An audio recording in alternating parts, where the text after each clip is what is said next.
नाम हमारा श्रीकांत यादव। 1955 में हम यहाँ भर्ती हुए मजदूर का काम करने के लिए। रिपीट, ये जो वागन बनता है उसमें रिपीट लगता है, समझे। हमारे यहाँ काबुली पठान जानते हैं, काबुल के रहने वाले लोग। वो काबुल के रहने वाले लोग वो रिपीट का काम वही लोग करते थे। काबुली पठान हम लोग बोलते थे, समझे ना। हम लोग को वो लोग अब सटने नहीं देते थे, वही लोग। वो क्योंकि सबसे जबरदस्त काम अब बरियार काम वही रिपीट का है, समझे ना। क्यों? वो रिपीट 5 ये का रिपीट मशीन है, इतना बड़ा है, उसको लेके आपको मारने पड़ता है रिपीट को। तो ज़्यादा से ज़्यादा हमारे यहाँ वजीर खान एक ठो पठान थे, मुस्लिम, यानी आपसे क्या बोलेंगे। वो रिपीट मारने लगेगा तो अगर कोई 2 रकम का साहब, हम एक रिपीटर हैं, आप हमारे बगल में हैं, तो हेमरमैन बोला जाता है। आप मशीन पकड़ के रहिएगा, हम मारेंगे, समझे ना। वो वजीर खान पकड़ने उकड़ने नहीं देता था, अकेला ही मारने चला जाता है। वो हम उस डिपार्टमेंटल में साहेब लोग हमको दिया और देखा, कहा कि लड़का बहुत चालू है। उसी में हम हेल्पर से स्टाफ तक गए, समझे, स्टाफ बने। लेकिन कंपनी में ढुकने के साथ साथ 3-4 घंटा अपना हाथ से वो रिपीट मारते थे। उसके बाद घूम के देखना है कितना बचा खा हुआ नहीं हुआ। महीना में हम लोग प्रोडक्शन का मीटिंग करते थे, मीटिंग करके ठीक करेंगे कि ये महीना में कितना प्रोडक्शन होगा, समझे। इधर के लिए अलग, उधर के लिए अलग। ये जो नया ब्रिज देख रहे हैं ना, ये नया ब्रिज जब बनने लगा, वो जो टाना है वो हम लोग ही बनाए हैं। वो 1 नंबर बे है, उसी बे से बना है। अब बना करके हम लोग भेजा, वो ब्रिज बना है। हावड़ा ब्रिज उससे पहले बना है, लेकिन ये जो नया ब्रिज बना, इस ब्रिज में हम लोग बहुत बड़ा काम किया है। कहने का मतलब, हम अगर काम कर, हम देखिए यूनियन का सेक्रेटरी थे, लेकिन हम अगर खटते हैं तो लड़के लोग जो हमारे साथ हैं, हमारे पीछे हैं, वो तो जरूर खटेंगे। इसीलिए हमारा जो टीम था, साहेब लोग से लेके और ये जो हमारे यहाँ साथ काम करने वाले हैं, सब मिल करके कंपनी का प्रोडक्शन के लिए मेहनत परिश्रम करते थे। बोल के कंपनी आज भी बचा है।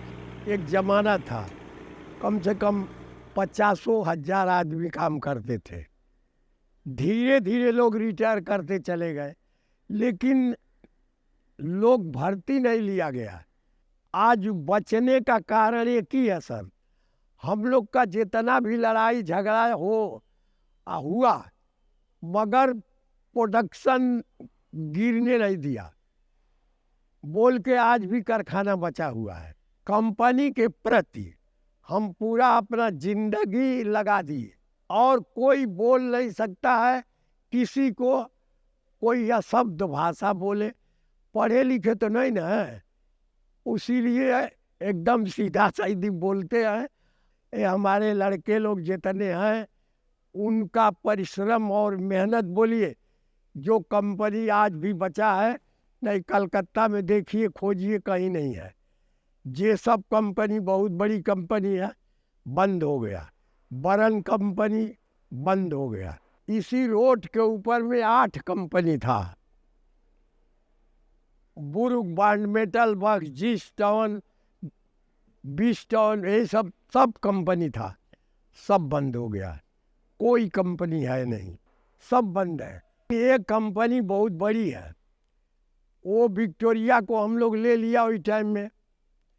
उसके बाद कलाई वर्ष है, ये वाला तो बहुत बड़ा डिपार्टमेंटल है। इसीलिए हुआ का कि वो लोग ऐसा, देखिए, उसमें इतना खंजर था। आप अब अभी जाइएगा सर तो देखिएगा, अरे वो ये तो कंपनी नहीं है। इतना जो सुंदर बना हुआ है, एकदम संगमरमर के माफिक बना हुआ है, और प्रोडक्शन भी वैसे ही होता है। सीएमबी साहब हमको बोले, आप यहाँ कब से हैं? हम कहे सर हम 1955 में भर्ती हुए। साहब चेयर छोड़ के खड़े हो गए और कहे कि अरे हमारा तो जन्म में नहीं हुआ। हम कहे सर बहुत बड़ा सौभाग्य हमारा है, जन्मवा भले ही पीछे हुआ हो, लेकिन जो आपका जिम्मेवारी है, जो आपके ऊपर इतना बड़ा लोड दिया गया है, ये तो बहुत बड़ा कृपा है। हम तो यही प्रार्थना करेंगे कि आप आए हैं तो कंपनी को देखिए, जिसमें कोई अभी थोड़ा दिन पहले वो सर से बात हुआ, वो बोलते अब पता नहीं वो सही वही रहेगा कि कुछ डेवलप होगा। बोले कि हम मई महीना तक रहेंगे, हम यहाँ से दूसरे जगह चले जाए। अभी तो यंग मैन है, नौजवान है, उनका दिमाग बुद्धि बहुत तेज भी है, अच्छे आदमी है, सब तरह से ठीक ठाक है। उनको अगर हम लोग चाहते हैं वो नहीं जा तो बहुत अच्छा है, लेकिन वो अगर सोचेंगे कि हम यहाँ से और अच्छा पोजीशन मिलता है, हमको जाने होगा, तो उसमें हम लोग कोई बाधा तो नहीं दे पाते हैं, रोकने नहीं सकेंगे। लेकिन हम लोग बार बार एक ही चीज़ सोचते हैं, ब्रेथवेट कंपनी जैसे भी हो बचे, यहाँ का लोग बचे। आज बचा है तभी ने आप लोग का ऊपर भरोसा विश्वास मिला हम लोग को, साथ आप लोग को बात करने का।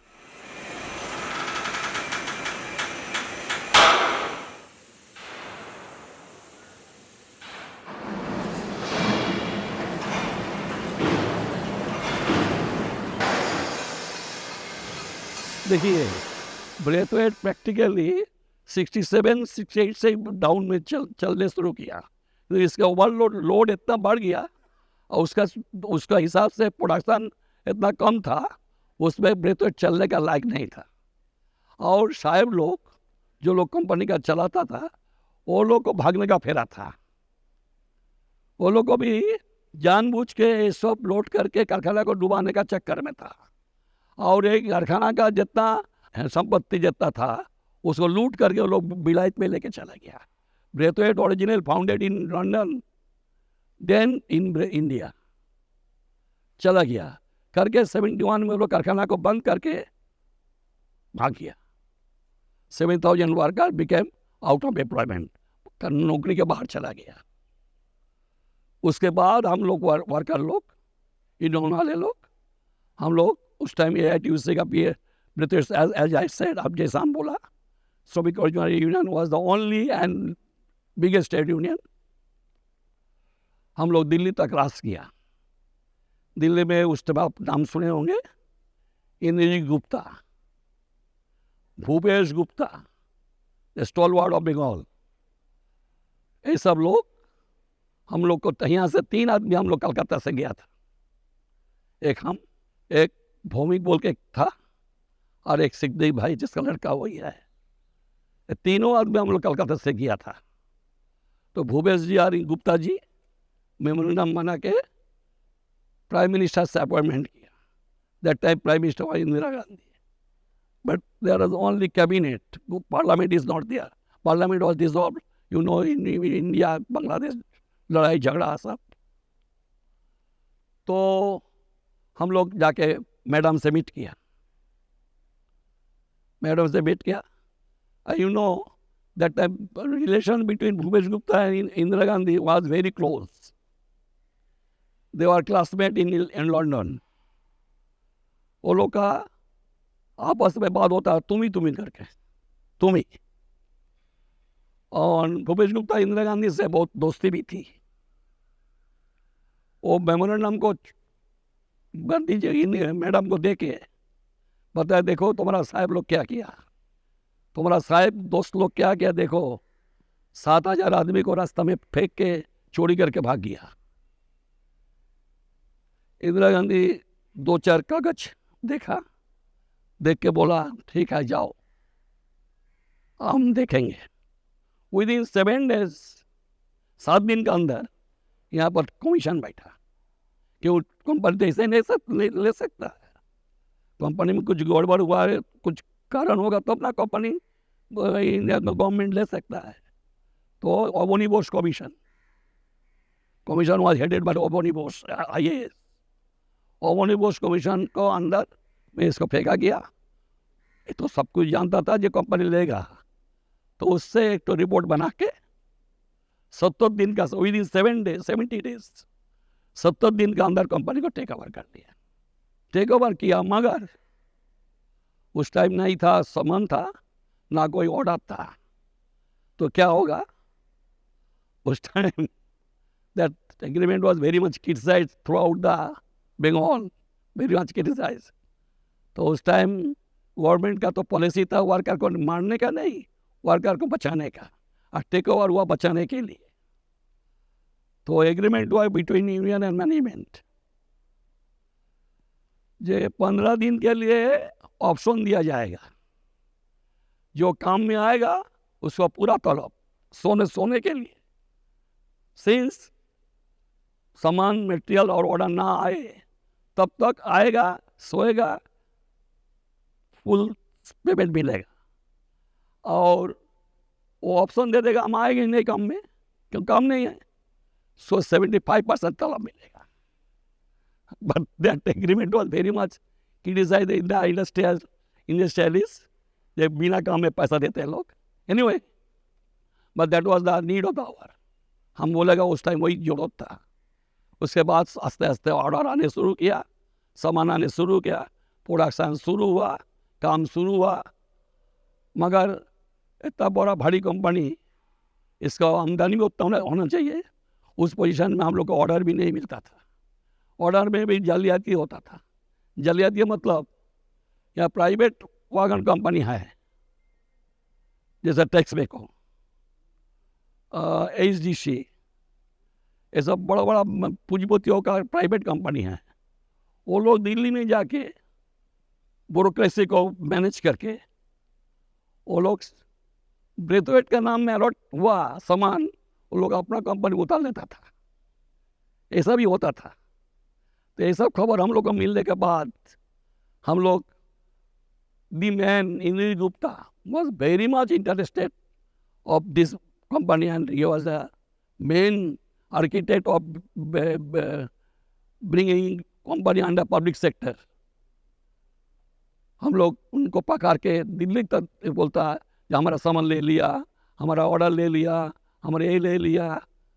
तो मदद मिलता था उधर से, मगर जितनी होना चाहिए उतना तो नहीं होता था, काम भी उतना नहीं होता था। इसीलिए आस्ते आस्ते कंपनी BIFR में चला गया। राजीव गांधी के टाइम में जो सब आवाज़ था, जो लूजिंग कंपनी को छोड़ दो, बंद कर दो, तो that government policy was not that. तो बोला ठीक है, हम एक तो कोर्ट बैठाएगा, सेमी कोर्ट, क्वाशी कोर्ट, जो लोग इंक्वायरी करेगा, इंक्वायरी करके बताएगा, जो चलने का लायक रहेगा चलेगा, जो चलने का लायक नहीं रहेगा नहीं चलेगा। तो BIFR पैदा हुआ दिल्ली में। जितना कंपनी 5 साल लगातार घाटा किया, वो लोग को वहाँ रेफर होता था, वहाँ छानबीन होता था। BIFR फिर एजेंसी अपॉइंट करता था, वो लोग आगे देखता था जाए कंपनी क्या है नहीं है, चलेगा नहीं चलेगा, कैसे चलेगा, क्या करने से चलेगा, तलब घटने से चलेगा, आदमी घटने से चलेगा, क्या करने से चलेगा। BIFR का पहले कुछ पार्लियामेंट्री कमेटी भी बनी थी। उस टाइम हमारे याद है पवन सिंह हटवार था लेबर मिनिस्टर, वो भी यहाँ आए थे एक दफे चेकिंग करने के लिए। गुरुदास दासगुप्ता, ये लोग का एक टीम बना था, जे ये सब कंपनी को चेकिंग करो, ये क्या किया जाए। वो लोग यहाँ देखने के लिए आया था, पवन सिंह हटवार, गुरुदास बाबू और भी। तो सब कुछ देखा, सब कुछ फेल हो गया, लास्ट में BIFR में रेफर हो गया। और BFR में रेफर होने से वो कंपनी तो लाख किया, कोई ना लोन देगा, कोई ना पैसा देगा, ऐसा हुआ। उस टाइम थोड़ा कुछ दिन के लिए कुछ तकलीफ भी हुआ वर्कर लोग को। Naturally there is no income, how they pay. ये तो प्राइवेट कंपनी नहीं था, तो सरकार ले लिया 71 में, 76 में नेशनलाइज हो गया, फुल्ली नेशनलाइज हो गया। तो वो BFR में मैं 1 महीना 2 महीना बाद हियरिंग होता था। BFR एजेंसी का अपॉइंट करता था, एजेंसी चेकिंग करता था, ये सब करके एक तो अल्टीमेटली फाइनल रिपोर्ट माने BFR में पर 5 साल था, हम लोग 5 साल था BFR में। तो एक तो रिपोर्ट, एक तो एजेंसी बनाया, उसमें बोला कैंटीन बंद करने पड़ेगा, वर्कर लोग का कैंटीन में बहुत खर्च हो जाता है, उसको बंद करने पड़ेगा। और नंबर ऑफ वर्कमैन 3000 समथिंग में लाने पड़ेगा, 3000 समथिंग में लाने पड़ेगा। और नहीं तो यहाँ रिटायरमेंट एज था 60। देखिए नया 70 सम का मुलाकात नहीं हुआ कभी हमने भेंट नहीं किया, आज तक भी भेंट नहीं हूँ उनसे। ब्रेथ रेट इम्प्रूव करने शुरू किया लास्ट 10 ईयर्स, इम्प्रूव करने शुरू किया 10 साल। आस्ते आस्ते आज जो पोजीशन है, ये डेफिनेटली इनका योगदान ज़्यादा है। इनका विजन कुछ एडवांस विजन है, मगर उससे पहले भी जो डायरेक्टर थे ऋषि साहब से लेके और जो है वो लोग अंदर में एक कंपनी के बारे में विजन पॉजिटिव था। And which one is very important, हम 2006 साल में रिटायर किया from office staff. I did not take promotion in my life, that was my vision, I did not take. हम जो पोजीशन में बढ़ते हो उसी में रिटायर हुआ, that was my personal matter. हम 10,000 रुपया में रिटायर किया था। पिछला 5 सालों में एक कंपनी का उन्नति, मजदूरों का उन्नति, कंपनी का तमाम एनवायरनमेंट में बहुत कुछ ऊंचाई हुआ। And the attitude of this management under this manager is very much positive.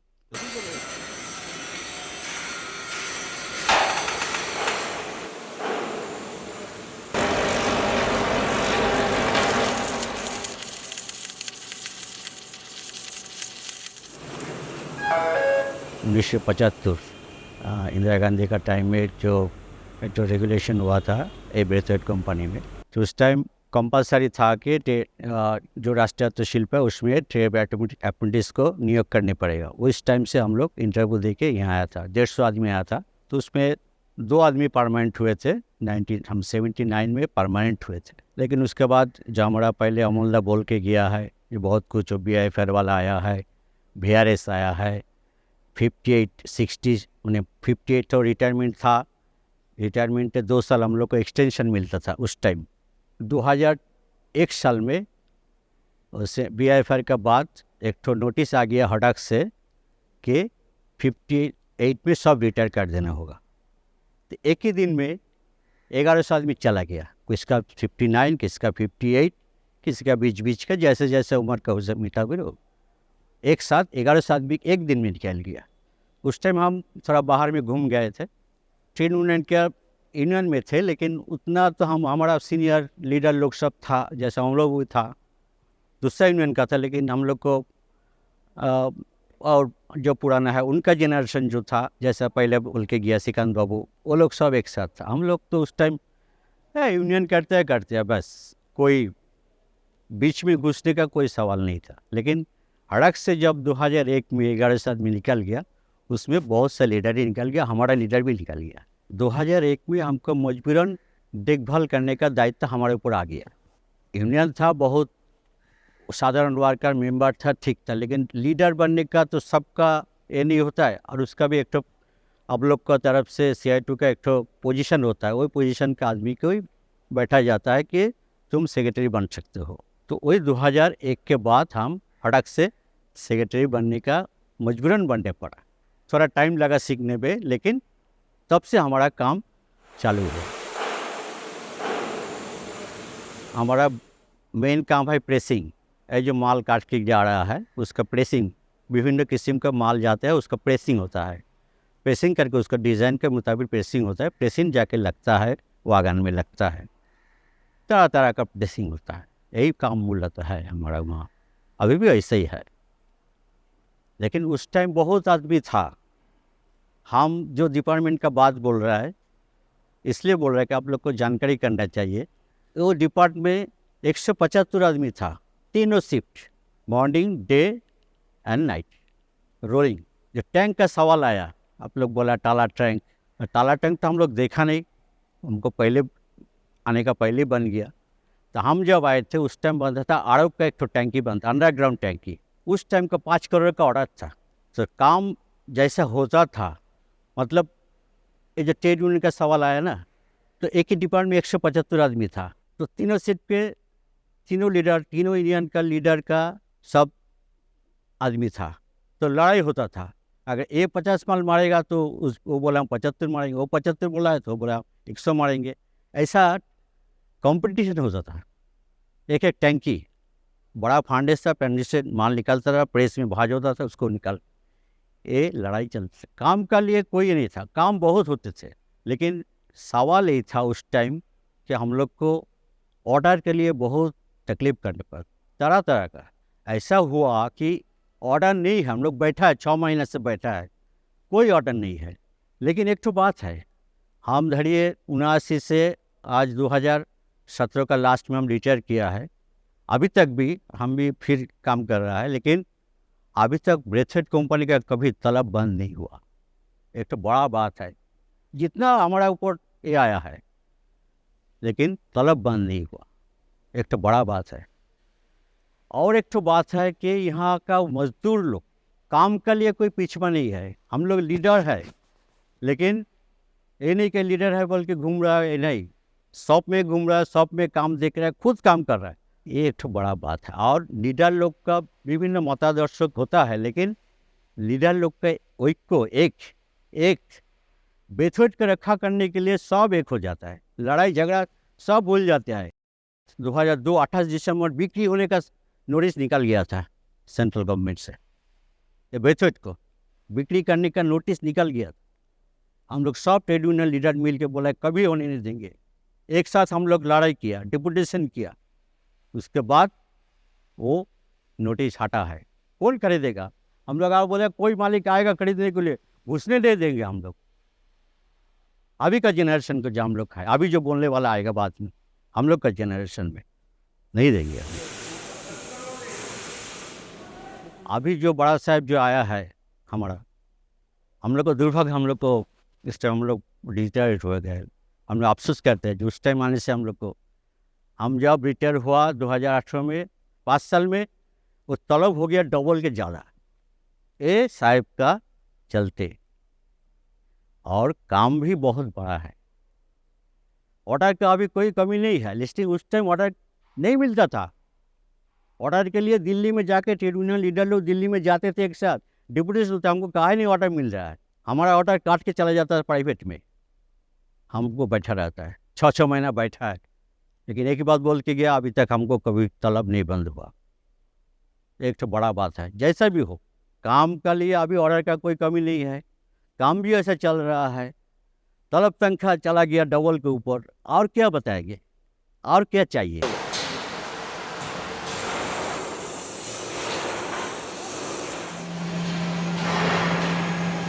হ্যাঁ, আগের এমডির থেকে এমডি এসে অনেকটাই আমাদের উন্নতি হয়েছে। অর্ডার টর্ডার দিক দিয়ে এখন কোনো কমই নেই, এদিক দিয়ে খুব উন্নতি হয়েছে। অর্ডারের জন্য যে আগে যেরকম কাজ ছিল না, আমাদের এই সেট রং এই করে আমাদের সময় 8 ঘন্টা কাটাতে হয়েছে, সেটা এখন না। রাস্তাঘাট এই কাজকর্মের দিক দিয়ে, প্রোডাকশান বাড়ার দিক দিয়ে, এই দিক দিয়ে অনেক।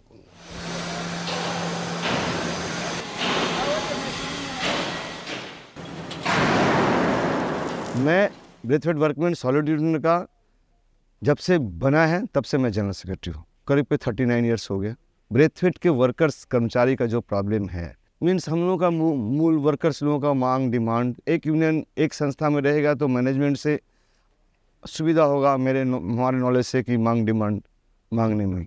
इसी तरह से जब हम लोग का यूनियन यहाँ जब पॉलिटिकल यूनियन लोग पॉलिटिकली सब वर्कर्स लोगों को यूज करने लगा, तो 1997 में हमारा ब्रेथवेट वर्कमैन सॉलिडरिटी यूनियन बना।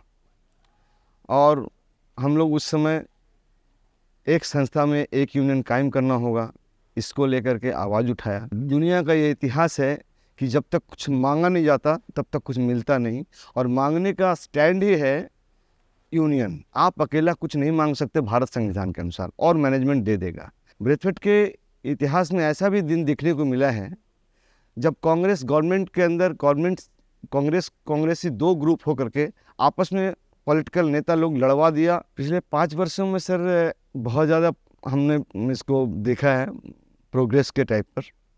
जैसा हमारे यहाँ हमेशा ही प्रोडक्शन जो था सेंट्रल गवर्नमेंट के ऊपर डिपेंड करते थे, और सेंट्रल गवर्नमेंट में डिपेंड के ऊपर और एक प्रॉब्लम हम लोग के साथ था कि हम लोग का जो कंपनी था पहले भारत भारी उद्योग निगम लिमिटेड के अंदर था, और ये जो कंपनी था भारत भारी उद्योग निगम लिमिटेड जो था उसका एक ऑफिस अलग होता था। वो हेवी इंडस्ट्री के अंडर आता था, और हेवी इंडस्ट्री वाले लोग ऑर्डर देता था बीबीएनएल को, माने भारत भारी उद्योग निगम लिमिटेड। मान लिया वो 100 रुपये में कोई माल ऑर्डर लिया, बीबीएनएल को दिया, वो फिर हमें देता था बनाने के लिए, और हम बनाते थे 80 रुपये में। 20 रुपये वो प्रॉफिट ले लेता था, फर्स्ट में अपना वो 20 रुपये रख लेता था। 80 रुपये में जब बना के हम देते थे तो उससे प्रॉफिट, मेरा जो वर्किंग कैपेसिटी यहाँ था, जो वर्कफोर्स था, चाहे वो स्टाफ हो, चाहे ऑफिसर्स हो, चाहे वर्कर्स हो, उनकी सैलरी देने में भी घाटा पड़ जाता था। इस ढंग से होता था क्या, कुछ मटेरियल्स परचेज करना पड़ता था, बॉट आउट मटेरियल्स हमको कुछ खरीदना पड़ता था।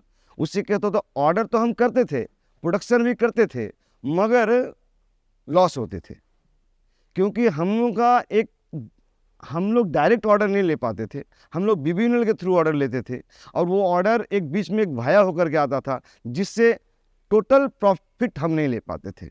वो एक तरह से सादा हाथी बैठा हुआ था हम लोग का भाषा में, ट्रेडिशनल भाषा में, जो नॉन प्रोडक्टिव था। वो ऑर्डर पकड़ता था और हमें ऑर्डर देता था कम करके, और ऑर्डर हम फुलफिल करके देते थे, हम लॉस करते थे, हम लॉस होते थे, वो लाभ करते थे। आज चेंज ये हुआ कि मिनिस्ट्री ऑफ रेलवेज के अंडर हम आ गए, और मिनिस्ट्री ऑफ रेलवेज के अंडर आने से डायरेक्ट मुझे ऑर्डर मिलता है। हम कोई ब्रिज का ऑर्डर लेते हैं तो डायरेक्ट हमें मिलता है। उससे क्या है, हमारा ऑफिसर, हमारा जो टेक्निकल ऑफिसर्स हैं, वो कैलकुलेशन करके देख लेता है कि हमें कितना में ये ऑर्डर लेने से प्रॉफिट होगा, तो वो प्रॉफिट देख करके वो ऑर्डर लेता है, और हम बनाते हैं तो प्रॉफिट भी करते हैं, और हम डायरेक्ट करते हैं, हम किसी को बीच में भाया नहीं रखते।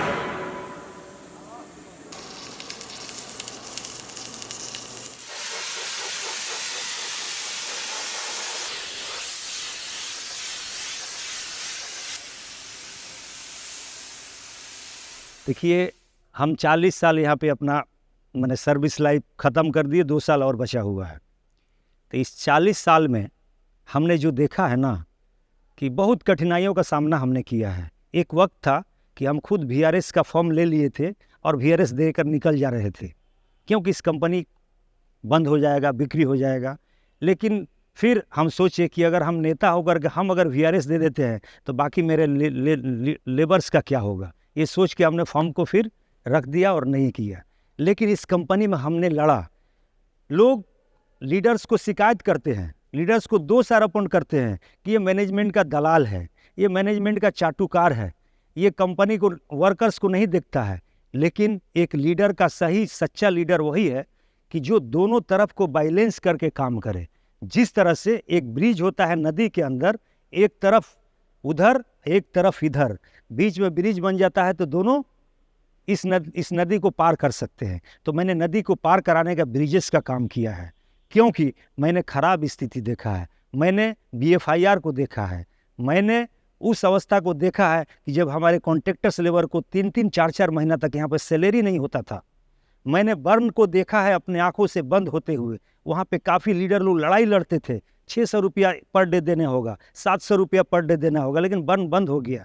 हमने भारत को देखा हुआ है, जो मोकामा में एक कंपनी है मुजफ्फरपुर में, भारत वागन, उस भारत वागन में हमने देखा हुआ है कि वहाँ के जो लीडर्स थे सिर्फ और सिर्फ पैसे की मांग करते थे, मजदूरों के लिए बोलते थे, कंपनी के लिए नहीं सोचते थे। तो लीडर को ये चाहिए कि कंपनी और मजदूर दोनों को देखे। अगर कंपनी और मजदूर को जो लीडर नहीं देखेगा, वो समझिए कि उस कंपनी को चौपट कराने वाला लीडर है। मेरा ये अपना ख्याल है, क्योंकि अगर एक मजदूर इसमें काम करता है तो उसके जरिए उसका परिवार जीता है, उसका परिवार खाना खाता है, और उस परिवार के थ्रू एक मोदी का काम चलता है, मोदी का दुकानदारी होता है, एक तेल वाला का दुकानदारी होता है। हमारा ये फैक्ट्री आज ब्रेथवेट चल रहा है तो इससे सिर्फ ये 500-700 आदमी नहीं है, इसके अगल बगल में होटल्स है, इसके यहाँ पे जो लोग रहते हैं अपने मोहल्ला में, वहाँ का मोदी खाना चलता है, वहाँ का दुकान चलता है, यहाँ का ट्रांसपोर्टिंग से यहाँ का ड्राइवर जीता है, खलासी जीता है, सभी तरह के लोग पलते हैं। एक इंडस्ट्री अगर बचा रहता है तो हम वर्कर्स को वन साइडेड अगर करके हमको लोग बदनाम करते हैं, करें, लेकिन अगर कंपनी बचेगा तो ही वर्कर्स बचेंगे। कंपनी अगर नहीं बचेगा तो मिलेगा कुछ नहीं। हाँ, रोजी रोज का होता है, लेकिन जो ज़्यादा खाता है बदहजमी हो जाता है। तो हम ज़्यादा खाने वाले